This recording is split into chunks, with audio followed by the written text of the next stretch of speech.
Today, I'm going to show you how to disable two-factor authentication on GitHub. This can be useful if you want to simplify your login process or switch to a different security method. First, open your web browser and go to github.com. Once you're there, log in with your credentials. After logging in, you'll land on your GitHub homepage where you can access all your repositories and settings. Now look towards the upper right corner of the screen. You'll see your profile picture displayed there.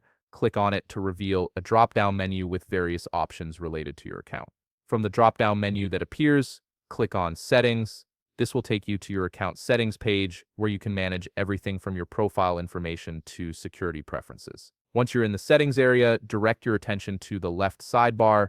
This sidebar contains different categories for managing your account. Look for and click on Password and Authentication. This section houses all the security features related to how you access your GitHub account. After clicking on Password and Authentication, you'll need to scroll down through the various security options available. Keep scrolling until you locate the two-factor authentication section.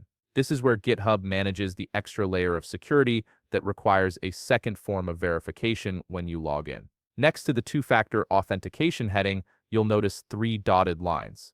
This icon typically indicates additional options or actions you can take. Click on these three dotted lines to reveal a menu specific to two-factor authentication settings. From the menu that appears, select Disable Two-Factor Authentication. GitHub takes security seriously, so they make sure you're certain about removing this protection layer from your account. A confirmation prompt will appear asking you to verify that you want to proceed with disabling this security feature. Click Disable to confirm your choice. GitHub may take a moment to process this change and update your account security settings. And that's it. You've successfully disabled two-factor authentication on your GitHub account. Your login process will now be simpler, requiring only your username and password. If you found this video helpful, please leave a like, subscribe, and see you in the next video.